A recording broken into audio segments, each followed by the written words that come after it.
Hi guys, and as usual, welcome to another kit review. So today, as you can see, we're having a look at a kit from ICM in 1/35 scale. It is ICM's Studebaker US6. Kit number is 35511. Now this kit came out in 2007, so it is getting on in age, but still not a bad looking kit. And you might notice up here, $5. That's exactly how much I paid for this kit.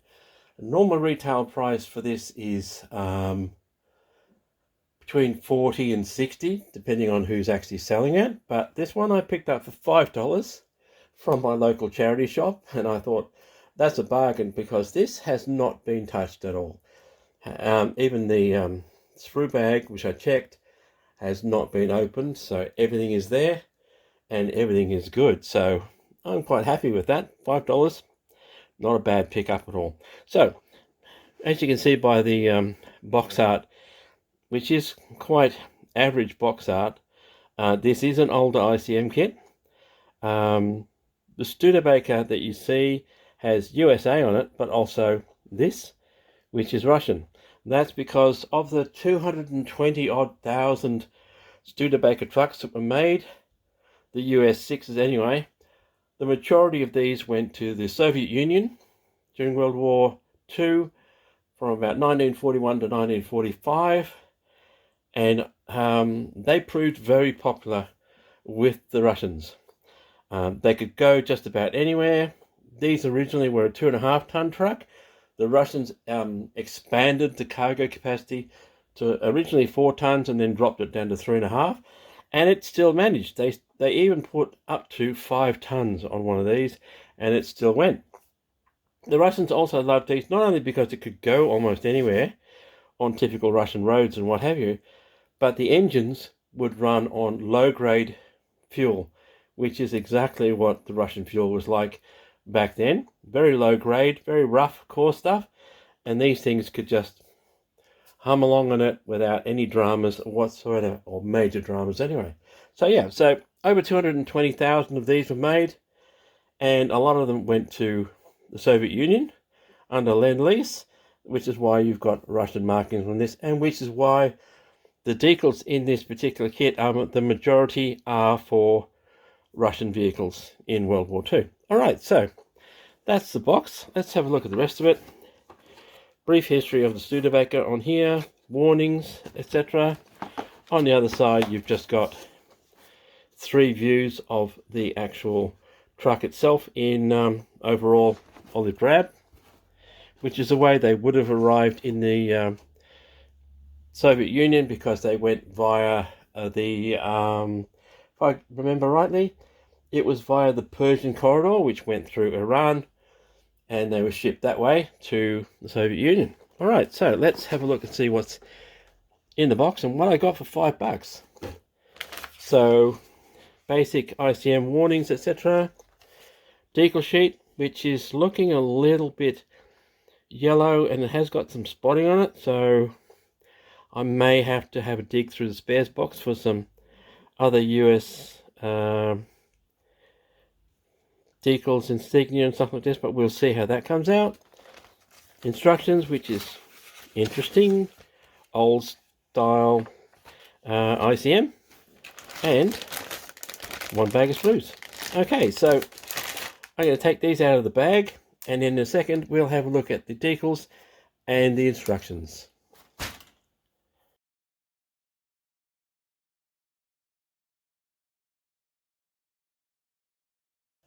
Right, so let's have a look at the instructions. So on the front cover you've got brief history of the Studebaker, etc. in English, and I'm going to say, I'm not sure, it could be Ukrainian, it could be Russian, because 2007 there was a lot of Russian influence in Ukraine, which is where ICM comes from. So apologies to my Ukrainian friends if I got that wrong, but either way, you know I can't read this stuff.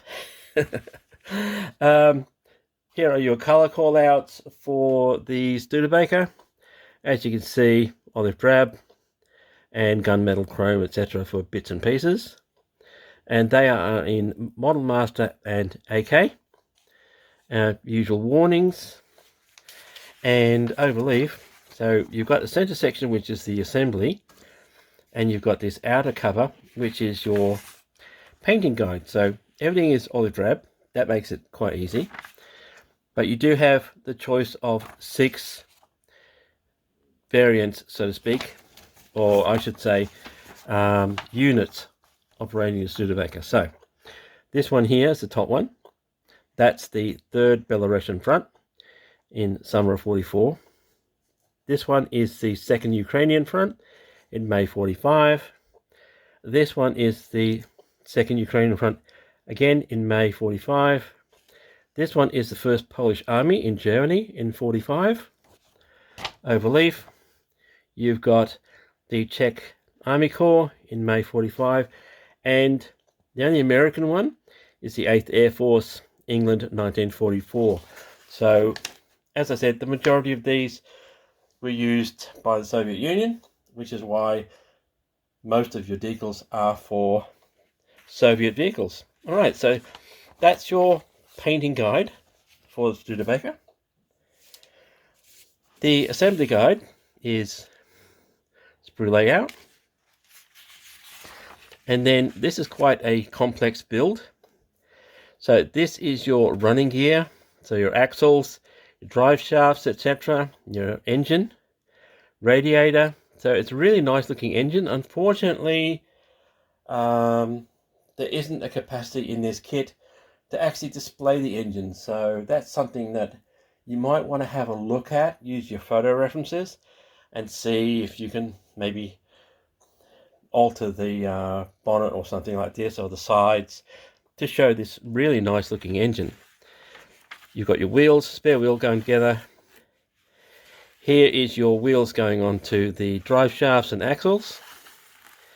Then you've got your chassis, and it is a multi-part chassis, and there's a lot of small parts to put together with the cross frames, and then they go between the 2 sides. Then you've got steps, etc., going onto the main chassis part, engine going in, spare wheel, etc., and the exhaust pipe. So there is a lot to this kit. Then you've got the chassis itself going onto the drivetrain. So, as I said, it's quite detailed, really nicely detailed actually. I'm not sure how much you'll see once everything's together, but underneath is definitely a lot of detail. So here you have your cargo space at the back. You do have these, which is seats, so you can have them upright or you can have them down, just in case you want to put some troops or something in the back rather than just standard cargo. This is just your mud flaps, etc., going on the bottom of the cargo bay. Overleaf, you have your cabin going together, and it is, as you can see, a multi-part cab. So you've got your top, the front, the bottom part with the seat and everything, and the back. So it is quite another complex build. So we'll see how that goes together. So usually when what you do find is sometimes when you've got separate roof panels, they don't quite fit flush. So something to have a look at. Here you have your doors and windows, and as you can see, you do get glass for the doors, and that all goes together. These are the sides of the engine bay, so that's why you probably can't leave those off, because they are holding the front grille in place. And then you've got the bonnet top, and that doesn't look like you can use that to display the engine. So unfortunately it doesn't look like you can display the engine, but maybe with a bit of work you can. Then you've got just 2 parts going underneath, and then you've got the cab and the rear section going onto the main chassis.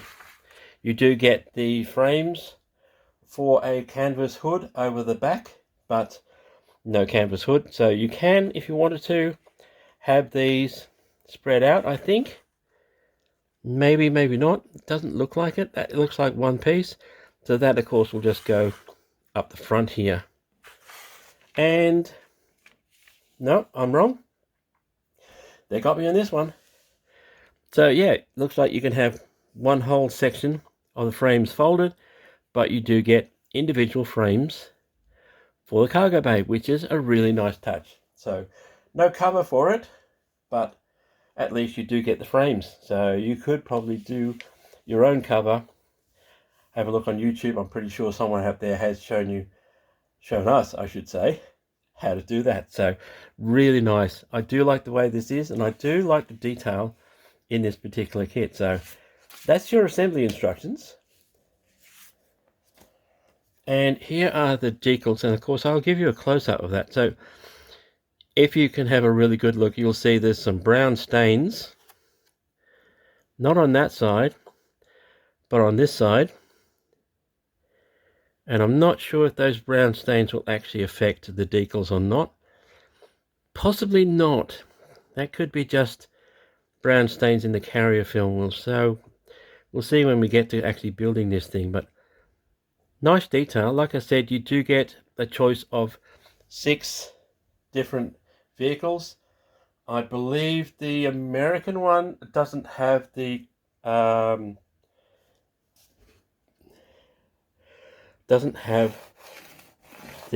serial numbers, etc., for the bumper. So that's possibly the only thing that's missing. But then you could always have a look and see if there are any aftermarkets. All right, so I'll give you a shot of these, and then we'll have a look at the sprues.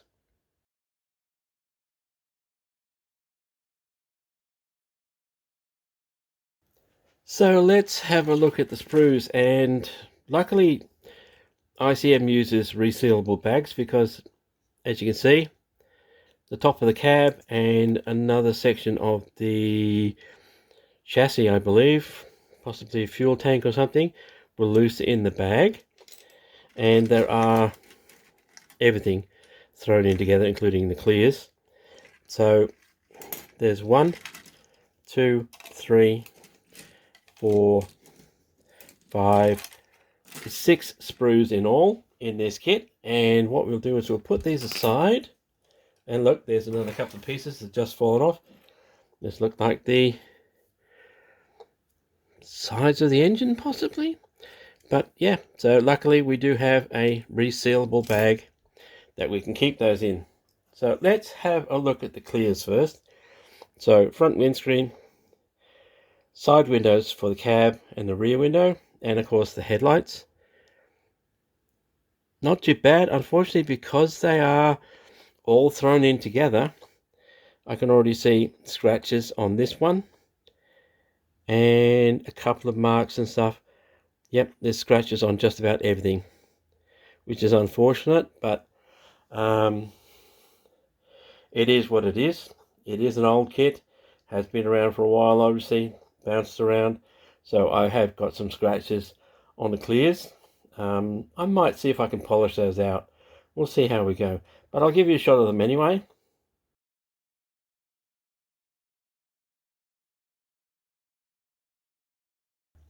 And the next sprue we'll have a look at is this one. This is only one of the small ones. So this is obviously one of the frames for the back. This is the front section of the cargo bay. That's for, so you can see through the back window of the cab. This is the back section, a couple of parts for it, and the detail is really quite nice. It's really good detail on that, actually. I do like the detail. It's quite sharp. I don't see any major flash on this, so possibly the only thing it might be missing would be some wood grain texture, but I'm not sure how much of that you would see anyway. So really nice for an old ICM kit. Recommendation though, for old kits, especially from Eastern Europe, China, whatever, wash them in detergent first. This will definitely get a wash before it becomes to the point where I start building it, just to clean off any residue oils and things. But I'll give you a shot of this one.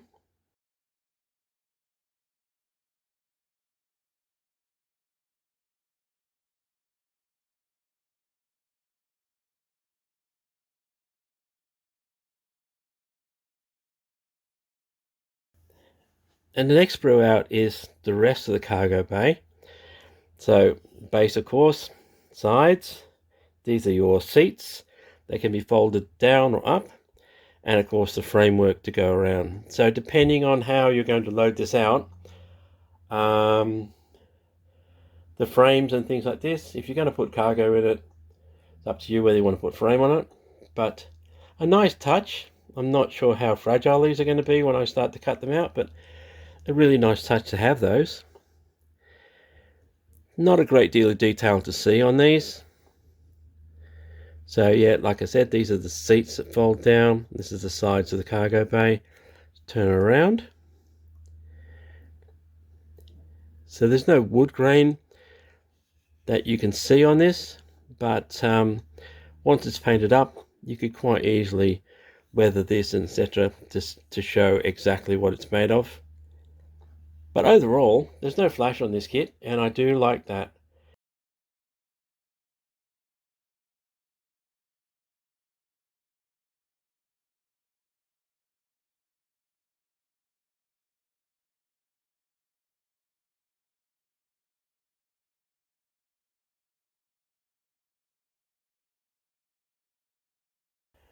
And the next sprue out is, as you can see, is the wheels. Slightly different color plastic, which is interesting. So the colors of the plastic do vary in this particular kit. So let's have a look. And I'm not sure if I can get that close enough, but there's an interesting pattern on the outside of these, which I'm not sure that's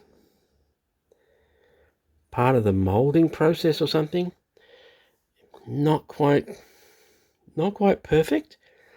Not sure if it's going to show up. It might show up in the close-ups when I give them to you, but there is a pattern, but you won't see it once this thing's painted and you do add some mud and weathering and stuff like this. You won't notice any problems with that kind of thing. But overall, not too bad.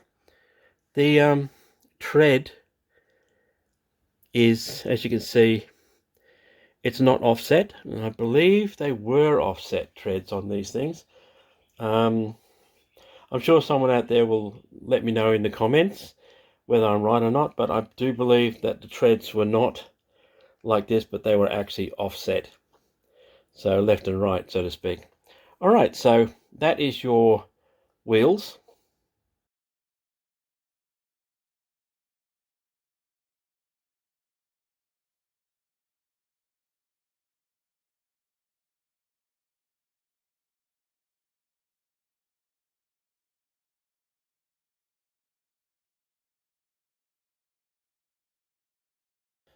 And the next row out is this one. So as you can see, this is your cab. And I've already noticed that there is a bit of flash on this particular sprue. So you can see the flash around the corner here. That's your front grille, of course, door handles, etc. The doors, mirrors. So there's a bit of flash around the mirrors, which will have to go. Some very delicate parts. As you can see, that's your dashboard and your brake and gear lever, etc.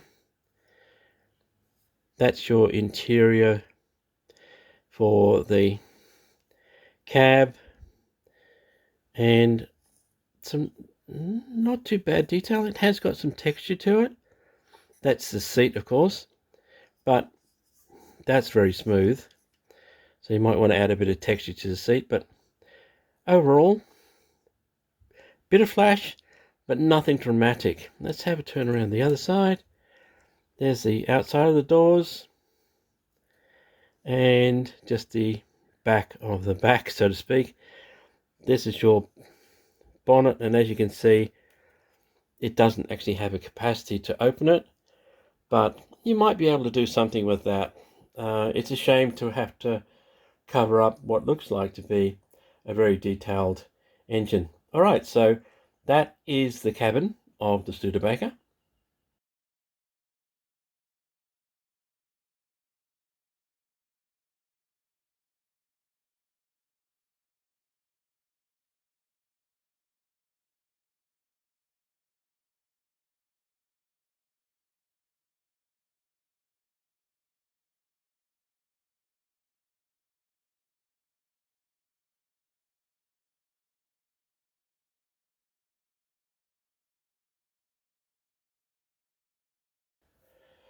And the last sprue out is the chassis and framework, engine, etc.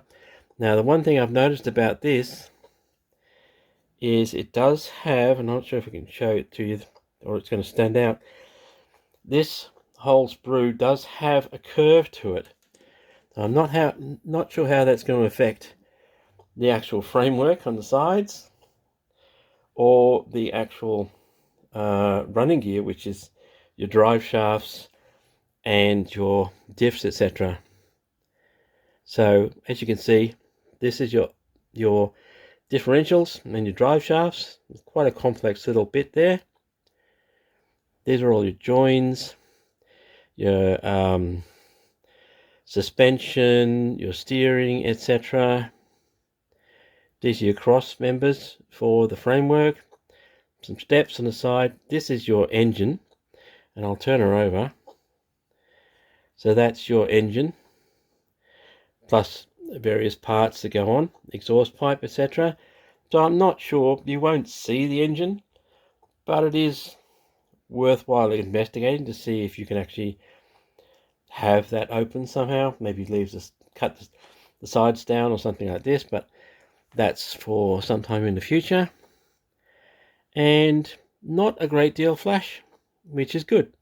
Not a great deal of flash on this. Little bits, but nothing major. The only thing I'm worried about is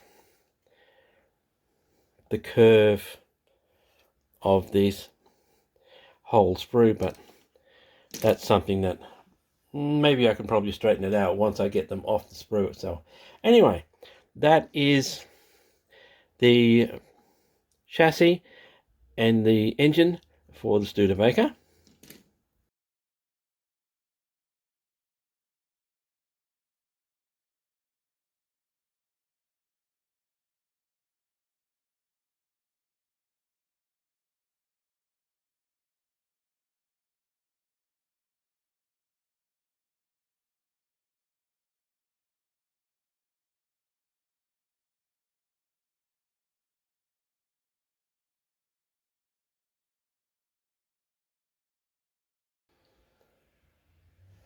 So that's it, guys. That brings us to the end of this review.